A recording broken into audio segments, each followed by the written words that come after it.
Men, welcome to the most important podcast that you'll hear in a long time. It's the Men's Leadership Community Podcast, and it starts now.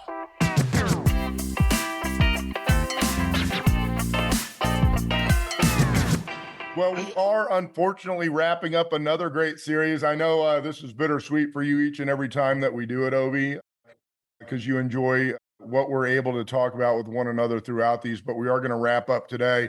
So real quick, let's do a quick ecclesiastical rewind for the guys and just remind them where we've been, because we're going to wrap up with some pretty powerful stuff this morning on our pivot point.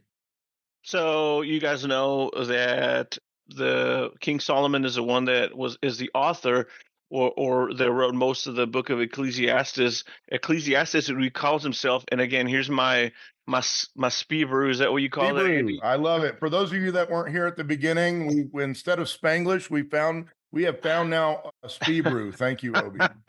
He calls himself Koheleth in Hebrew, which means teacher, or one who calls together the assembly, which in Greek it's translated as Ecclesiastes, the Greek word for the assembly. See, now my Spanish allows me to actually pronounce Greek just like they did. So a little bit better than Hebrew, yeah. Much better.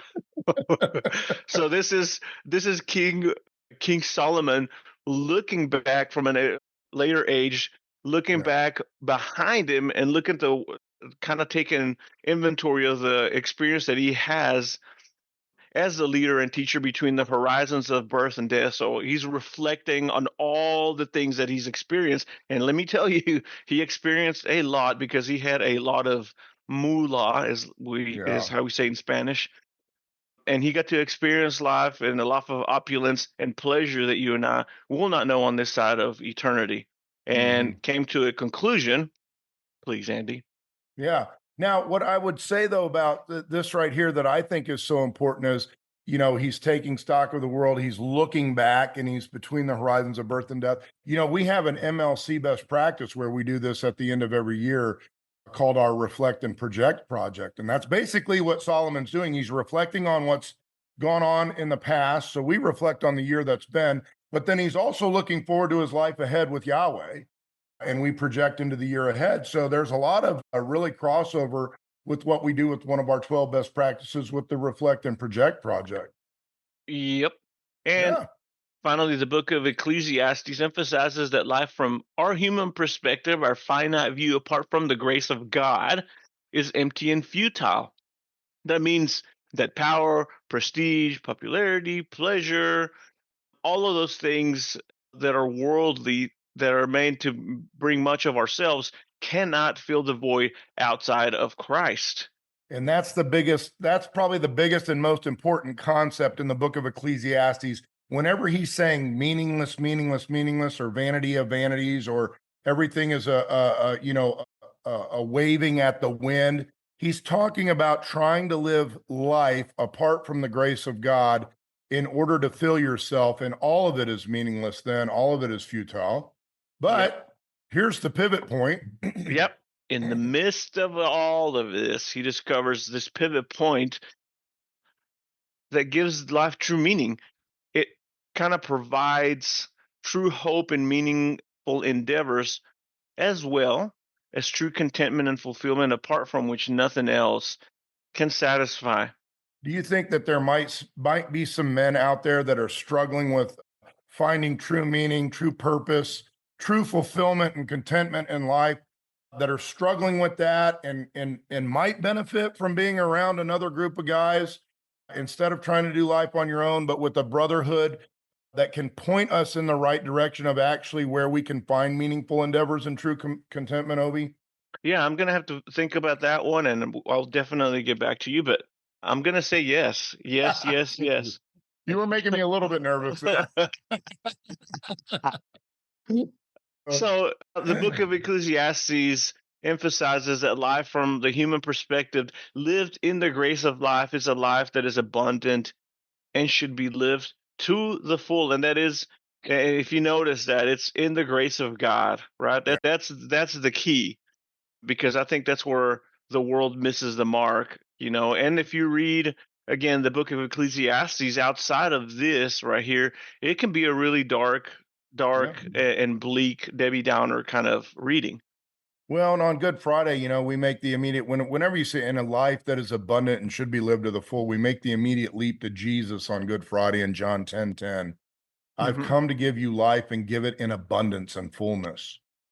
And that's the reason why God has sent his son, Jesus Christ, because life apart from him is empty and futile, but life lived in Jesus Christ is lived abundantly and to the full, even in the midst of a sinful and broken world filled with sinful and broken guys, just like you and me, Obie. Just like you and me. Yeah. So the primary point of pivot point, the pivot on which something rests and turns, that's kind of like the definition that we had. It's the point where something rests or turns, upon which something rotates. I always think about kind of our joint, Yeah. Well, and our imagery there is, so for us, our pivot point in all the different changing seasons of life is always going to be Jesus Christ. So always. That was kind of the giveaway there. The true pivot point is Jesus, no matter what the changing seasons are about. And here's a couple, we had kind of 3 big things to help guys think through on why it's important to pivot. Because it allows us to adapt to changes that are out of our control, right? Yep. And we talked about the COVID years that we had, where people had to pivot, changing our strategy when something isn't working. And a lot of us at work have had to deal with that, and embracing new opportunities and new beginnings. And again, we talked about, remember when I talked about that, Andy, that I said, I don't want to be one of those people that shuns away from change, or that says, I hate change. Right. I really want to see it as an opportunity to embrace new beginnings. Yeah, and I mean that's a huge aspect of Jesus being the pivot point. He's after our daily transformation. So he's after bringing about new opportunities and new beginnings every day. One of your favorite, we did in one of the Fridays here, we talked about our daily pruning. One of your favorite words, Obie, is that when we prune off some things that need to be said no to, or things that are dead need to be cut off in order that the rest of the tree or the vine may continue to grow and be healthy. So we're wanting to grab hold of that as men with one another. And then finally, the key concept theologically of what it means to have a pivot point and turn. Yep. The Hebrew shuv is a word used in the Bible. And when God calls his people to turn back to him, to pivot back to his grace. So again, the shuv is kind of like this pivot point. Hey, turn around, come back to me. And that's like, if you think about that real quick, maybe you haven't thought about your baptism this way, but our baptism is God's miraculous work on our lives, putting the old man to death under the water and bringing the new man to life up out of the water. And our baptism has ongoing effect each and every day to bring about transformation and newness. And, we have opportunity every day then to pivot in our baptism, to repent of our sins, confess to God, be forgiven once again today, this day. Not waiting for it, but to be forgiven right now and move forward in a brand new way in Jesus. And that's really been the crux of what this entire series is about. So I'm super excited. We're going to end it with a full rush. Are you ready, Obie? Let's do it. At Water's Edge, where I'm preaching on Sundays, we've been talking about the season of Lent. And the further you get into the season of Lent, the faster you see Jesus moving and walking, and the quicker you see events happening. And that culminates then obviously in Holy Week, where you're like, wow, I can barely keep up with him as we're following him. And today's going to be one of those days on the MLC where we are going to be, desperately chasing after this with one another. So let's jump right in with Ecclesiastes 7. Here we go. Forward. A good name is better than fine perfume. The day of death better than the day of birth. It is better to go to a house of mourning than to go to a house of feasting. For death is the destiny of everyone. The living should take this to heart. Frustration is better than laughter, because a sad face is good for the heart. Man, and you're like, what in the heck is going on? I'm so glad I showed up on this call this morning. Well, it is Good Friday, and we kind of gave this away last week. We're going to talk about there is a time to die in a man's life, and you can see we're starting off with that right away. The day of death is better than the day of birth. Frustration is better than laughter, because a sad face is good for the heart. Let me preface this just a little bit, Obie, with some sports game analogy real quick. So, we talk a lot about baseball in here because Jen and I and Sam were a baseball family. And one of the things that you find out, baseball, if you didn't know, Obi, baseball is called a game of failure. So it is one of those games where failure is going to happen to you over and over again. And the question is, are you learning from it? Are you moving forward after the failure to the next opportunity? You know, Hall of Famers, Obi, that are hitters, hit 3 out of 10 times. If you hit 300, you're in the Hall of Fame. Can you believe it? That's what it means by a game of failure. So you're hitting 3 out of 10 opportunities. Does that sound like a good average to you, Obi? Like 3 out of 10 is not great. Like you'd be thinking, well, oh, these guys ought to be hitting 500 to get into the Hall of Fame. Yeah, it makes it, the movies make it seem like they hit it all the time. So I Yes, was it under does, the doesn't it? impression, Yeah, yeah. well, that's Hollywood that doesn't want to suffer. Okay. But anyway, the point of this, when you look at this, guys, and I share this with Sam, I call it there's learning days and there's winning days. The winning days are great. Everybody loves a winning day. You celebrate, you high five. But the learning days where it doesn't go well and you fail, those are the days that you grow the most. And I know that's hard to understand, but that's what Solomon is talking about here, especially when he says frustration is better than laughter because a sad face is good for the heart. Your learning days are more important than your winning days. What do you think of that, Obi? These are the days we actually grow the most and God transforms us the most, are on the days that we're learning. Oh, and I relate to this so well right now because I have a 13-year-old boy who has his mother's resiliency and strong will, and he does not like to fail. Yeah. It upsets him a great deal. It causes him a lot of doubt. He wants to do it right the first time, and he wants to be good at everything the first time. Mm, And so I'm having to walk through him and telling him, Bubba, you have to embrace failures because in order for you yeah. to be good at something, you have to fail at it over and over and over and over again. And Yeah. if you do not embrace failure, you're gonna have a really hard time. Yeah. You Especially know, as a sinful and broken human being in a yes, sinful and broken world, guys. Uh, you know, especially yes. yeah. So this is huge. And I think when it says a sad face is good for the heart for both O2 and for Sam, the other thing that I want to remind every guy on the call, including myself, is when we fail and when we have a learning day, it grows our dependence and trust on Jesus instead of on ourselves.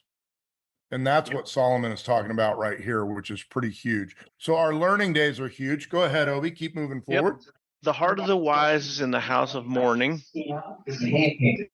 Oh, I got that. but the heart of fools is in the house of pleasure.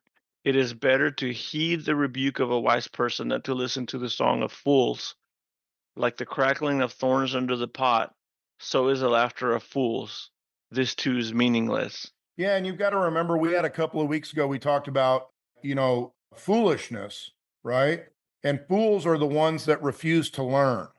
So fools are actually the ones here, Solomon is saying, that are running after winning days only and never want learning days. They never want failure. They only want winning days. They only want the celebration. They only want the joy. But the problem is they're never learning. They're never going through failure. They're never actually growing in dependence and trust in God. So they're remaining foolish and depending and trusting on themselves in their own, I would say, meaningless victories is what Solomon is talking about here.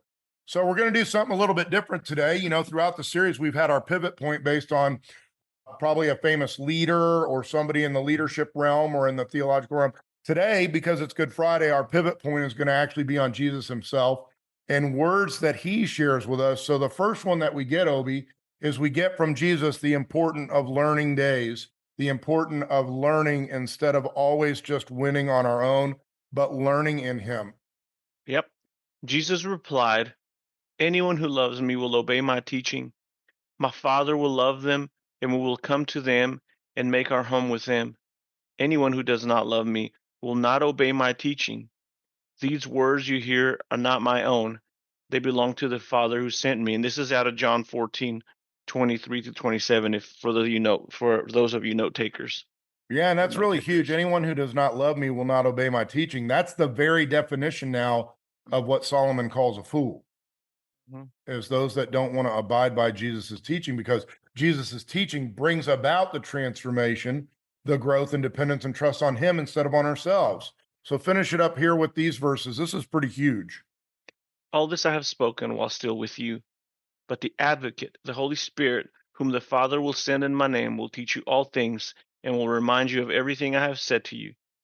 Peace I leave with you. My peace I give you. I do not give to you as the world gives.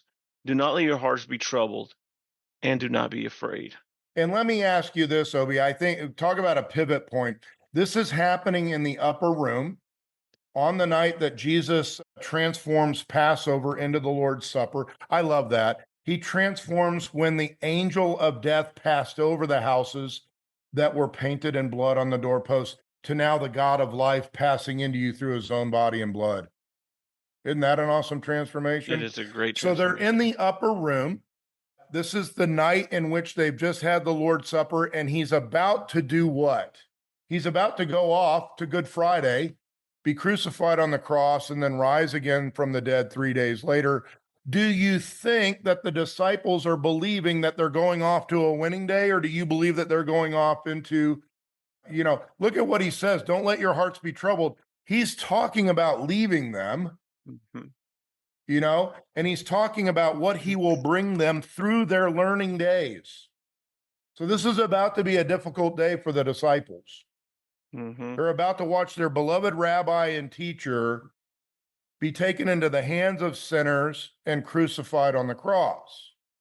And here Jesus is saying, peace I leave with you, my peace I give you, but I do not give as the world gives. Jesus is going to give an eternal way instead of the flashing and fleeting and the temporary winning way of the world. He's going to give peace in an eternal way.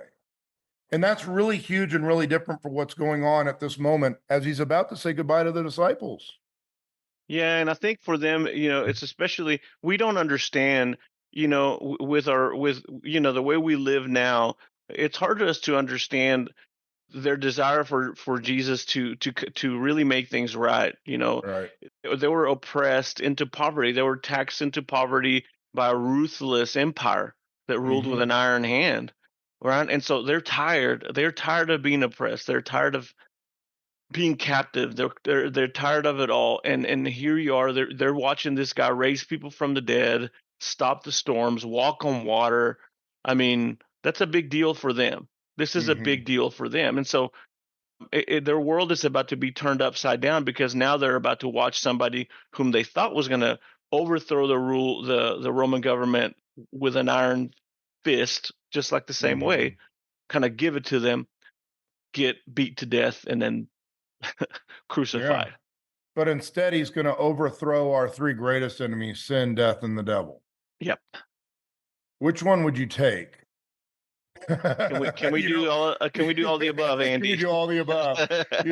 Yeah. So, but it's a really huge on where he's taking them and Mhm. how they're going to have to follow after him. And it does go through the cross. It does not just jump forward to the empty tomb. It does not. Yeah. So we're going to jump forward though to Ecclesiastes chapter 8 and talk about another learning. Yep. Obey the king's command, I say, because you took an oath before God. Do not be in a hurry to leave the king's presence. Do not stand up for a bad cause, for he will do whatever he pleases. Since the king's word is supreme, who can say to him, "What are you doing?" Yeah. And we always love talk about kings these days in our, you know, highly individualistic democratic minds that are seeking autonomy where we are our own authorities. So Yeah. Whoever obeys his command will come to no harm, and the wise heart will know the proper time and procedure. For there is a proper time and procedure for every matter, though a person may be weighed down by misery. Yeah, and I think that's really huge, talking about a proper time for everything. And today we're talking about a proper time to die. There is a time to die to self. There's a time to die in our own self-righteousness. There's a time to die to our own self-resiliency. There's a time to die to our own self-worth. All of these things, as Solomon says, that we've tried to build or gain Obie, apart from faith in Jesus Christ on our own. So there's a time for the old man to die that wants to depend on himself, and a time for the new man to come to life in Jesus Christ and depending on him. And that's a lot of what Solomon is talking about right here. Yep. Since no one knows the future, who can tell someone else what is to come? As no one has the power over the wind to contain it, so no one has power over the time of their death. As no one is discharged in time of war, so wickedness will not release those who practice it. Go ahead, one more. All this I saw, as I applied my mind to everything done under the sun. There is a time when a man lords it over others to his own hurt. Then, too, I saw the wicked buried, those who used to come and go from the holy place and receive praise in the city. Where they did this too is meaningless. And I love this. We talked last week about extremes, if you remember that, and the danger of extremes, regardless of which side it is, to the left or to the right, or however you want to determine the separation of extremes from one another. The greatest danger of falling into an extreme is self-righteousness. Is then you become self-righteous in that extreme, and you want the ability to lord it over others. And Jesus actually says, that's not why I came, and that's not what I want of you as you're being transformed into my image of likeness. And he has to share this with his disciples as he's on his way to sacrifice his life for the whole world. His disciples, like you were saying earlier, they want Jesus to be the Messiah who's going to be the King of Israel, who overthrows their oppressors so that they can be in charge and now lord it over others sitting next to him. Now, in our minds, we're like, how could that be? How could they even think that? But that's exactly what we would have been thinking. Yep. We would have been thinking the same way. Now we're going to be in charge. We're going to lord it over others. And Jesus has to remind them, once again, that's not why he came, and that's not what he wants from those that are following him. Mm-hmm. So Jesus called them together and said, you know that the rulers of the Gentiles lord it over them, and their high officials exercise authority over them. Not so with you. Not so with you. What a great little phrase for all of us on this call. Not so for us. And here we go. This is where he turns it upside down, right? Yeah. Instead, whoever wants to become great among you must be your servant, and whoever wants to be first must be your slave, just as the Son of Man did not come to be served, but to serve and to give his life as a ransom for many. It's such a different way, not only of thinking, but of living. Something recently happened this week in the sports games realm. Obie, I'm going to go back to baseball real quick. There's a real famous guy from Japan who's playing baseball for the Los Angeles Dodgers. If you haven't heard of his name, it's Shohei Ohtani. And he's probably one of the most fantastic baseball players of all time. And they caught a picture of him this week. Now, he's already had a 50-50 season, Obie. I won't go into that, but it broke all kinds of records in the MLB that's never been done. He's got the largest contract ever given. So he's making more money than anybody's ever made in baseball. He's a world-known celebrity around the world. And guys, they got a picture of Shohei Ohtani this week in the dugout doing what? Did anybody see it? He's actually filling up all of the water cups next to the water cooler. And the reporter was so amazed. It was like, man, they actually were making a joke about it, Obie. They said, how many cups of water is he going to drink? Like, because everybody's following to see what he does, Obie. Like, oh my gosh, if he's going to drink 10 cups of water, your kid should be drinking 10 cups of water in the dugout before they go to bat. Fathers are watching this with their sons, like, Sam, you got to go drink 10 cups of water before you go to bat. Actually, they usually throw up. So they're watching this, just bizarre. Like, what's he doing? We got to know how to do this. What does he start doing with those cups of water that he's filling, Obie? He starts taking them to his multi-million-dollar teammates and handing it to them as they're watching the game. And the reporter is just amazed. Well, another reporter goes, you know what? This is not all that amazing. He goes, this is what they have to do in youth baseball in Japan. They have to take turns filling up all the water cups and taking it to the rest of their teammates. And here we have Shohei Ohtani in the MLB, $750 million contract, one of the greatest baseball players that ever lived. And what is he doing, Obie? He's serving his teammates just like he did when he was a kid. Because once you begin that practice, and this is a great example of following Jesus, once you begin that practice of serving others and giving your life away, then that practice and that habit stays with you the rest of your life. Mhm. And that might actually be the witness that the world sees of who you are. And not too shocking to find out that Shohei Ohtani is a Christian. Pretty cool stuff, isn't it? I think so. Like, this is a Absolutely. real example of what Jesus is saying. You want to be great? Then be a servant. And then people are you're going to be known more. He got known more for handing out cups of water that day than for hitting home runs. That's what we're after, men. That's what Jesus wants us to grow up into. That's what the pruning and the shaping and the forming and the transformation is all about, Obie. Yeah. Mhm. So what a great phrase right here from Solomon. So I reflected on all of this. So I reflected on all of this and concluded that the righteous and the wise and what they do are in God's hands, but no one knows whether love or hate awaits them. This is, hey, so no one knows. Here's Solomon, apart from grace in Jesus Christ. Nobody knows. We're talking about a day to die. It's a time to die. Nobody knows. All righteous and the wicked, the good and the bad, the clean and the unclean, those who offer sacrifices and those who do not. As it is with the good, so with the sinful. As it is with those who take oaths, so with those who are afraid to take them. So there is nothing that separates us as human beings in a fallen world that's sinful and broken, where death is the judgment on sin. We are all going to die. And what a better sorry, let me rephrase that. There's no better day to talk about a time to die than Good Friday. Mm-hmm. Today is the time to die. The question is, are you dying in faith in Jesus Christ and God's grace, or are you dying apart from it? That's going to be the difference. And only one And of those leads to eternity. to life. To Only life. one of those leads to life. So Yeah. yeah. This is the evil in everything that happens under the sun. The same destiny overtakes all. The hearts of people, moreover, are full of evil, and there is madness in their hearts while they live, and afterwards they join the dead. Anyone who is among the living has hope. Even a live dog is better than a dead lion. Yeah, and what Solomon is saying here that's a little confusing is you have time. While you're alive, there's still hope. Once you're dead, if you've died apart from the grace of God, it's over. So he's saying anyone who is among the living still has hope to find grace in God. And this is what Solomon has found, right? Isn't that the whole point of Ecclesiastes?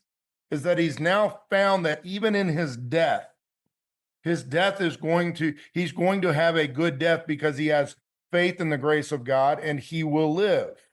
So this is the difference that he undertakes.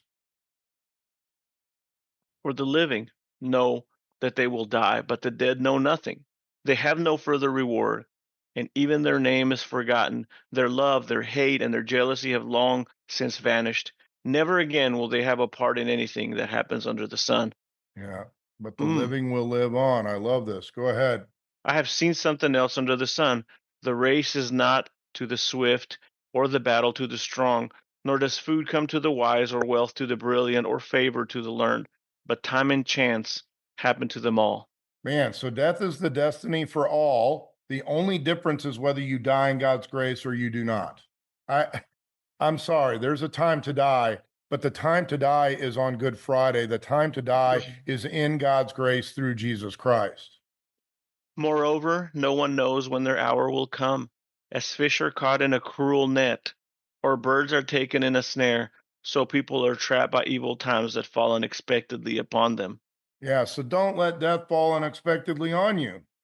Mhm. Here it is. Be prepared. You know, Martin Luther, the reformer, said the entirety of Christian life is preparing for a Christian death. Let that sink in for just a minute when we're talking about a time to die on Good Friday.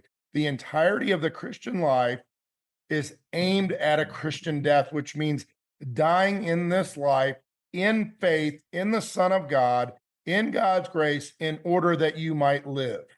That's the entirety of it all. Then Jesus said to his disciples, "Whoever wants to be my disciple must deny themselves and take up their cross and follow me. For whoever wants to save their life will lose it, but whoever loses their life for me will find it. What good will it be for someone to gain the whole world yet forfeit their soul? Or what can anyone give in exchange for their soul? For the Son of Man is going to come in his Father's glory with his angels, and then he will reward each person according to what they have done. There you go. And you get it from Jesus himself. What are you waiting around for? Why in the world would you want to gain anything of this temporary life and yet forfeit eternity, eternal life? And that's what Good Friday is all about, guys. Jesus dying on the cross in order that we might have faith in him, that he has taken away the sins of the world in order that we might rise from the dead with him on Easter Sunday. And that's what the resurrection is all about. And this is what Solomon's talking about. The difference of here, try this out, Obie. Solomon doing everything that he did, trying to figure out if there was meaningfulness, if there was purpose, if there was contentment, if there was abundance, and going after everything you can of this world apart from God's grace, right? Left him with Good Friday and no Easter Sunday. It just left him with knowing we have the same end as anyone else. We're all going to die. The difference that Solomon finds and that we find on Good Friday in Jesus Christ is, but in grace in God, death is not the end of the story, as the famous hymn says, right? Mm-hmm. And as the famous poem says, it might be Friday, but what? Sunday's coming. Sunday's coming. Yes, and that's the hope that we have. It may be Good Friday. We may be talking about a time to die, but Sunday is coming. Not only was the teacher wise, but he also imparted knowledge to the people. He pondered and searched out and set in order many proverbs. The teacher searched to find just the right words, and what he wrote was upright and true. Now, we have to give Solomon a little bit of grace here, because even after everything that he's learned and after he's found grace in God and he's found life full of purpose and meaning, I love how he ends here in chapter 12. Not only was the teacher wise, so, still got a little bit of pride that's still dying on Good Friday, but the thing is, but he also imparted this knowledge to the people, right? So he took what he learned and he shared it with others in order that they might learn along with him. The words of the wise are like goads. Their collected sayings like firmly embedded nails given by one shepherd. Be warned, my son, of anything in addition to them, of making many books there is no end, and much study wearies the body. Yeah, and he says, so once you come to the recognition that life and the grace of God is what it is all about, in order that you might come to a good end when it is your time to die, so that you might have life, then don't be listening to the philosophies and all the different things that are going on in the world. You've now heard the truth, okay? And Jesus is going to share it in a specific way with us in just a minute, Obie, that I think is a great way to end. Now all has been heard. Here is the conclusion of the matter. Fear God and keep his commandments, for this is the duty of all mankind. For God will bring every deed into judgment, including every hidden thing, whether it is good or evil. Yeah. And here we go with Jesus himself. Therefore, everyone who hears these words of mine and puts them into practice is like a wise man who built his house on the rock. The rain came down, the streams rose, and the winds blew and beat against that house, yet it did not fall because it had its foundation on the rock. But everyone who hears these words of mine and does not put them into practice is like a foolish man who built his house on sand. The rain came down, the streams rose, and the winds blew and beat against that house, and it fell with a great crash. When Jesus had finished saying these things, the crowds were amazed at his teaching, because he has taught as one who had authority and not as their teachers of the law. And I love that. What a great connection with what Solomon just said as he's wrapping up the book of Ecclesiastes. I mean, here's the truth, follow it and live, or ignore it and die. So what a great way to wrap up this series. We're gonna shut it down just a few minutes early so we can share some Good Friday blessings and wishes with one another, Obie. So if you don't mind, wrap us up with a great prayer, because today is the time to die for each and every one of us. God, thank you so much for your word. Yes, everything outside of you is meaningless. Everything outside of you is meaningless. However, whenever you transform hearts, when we experience life through Jesus Christ, with you being in the center of it all, everything gains meaning. Conversations, food, even starting your car in the morning becomes a blessing. It becomes meaningful. Everything has a purpose. Our lives have a purpose. And so I pray that you will continue stirring our affection towards you, and that we allow your word to transform us. Be merciful unto us and allow us to just not be hearers of your word, but men who put your words into actions, men who die to themselves daily, men whose desires to become the least in your kingdom, serving others. We love you and we celebrate Sunday because it's on the way. It's coming. In your name we pray. Amen. Thanks for joining and listening. We hope that you were truly blessed. Now, you can join the live call every Friday morning at 7 a.m. Central Standard Time, and please bring a friend. And to learn more about the MLC, visit our website at themlc.life. That's themlc.life. Have a great day.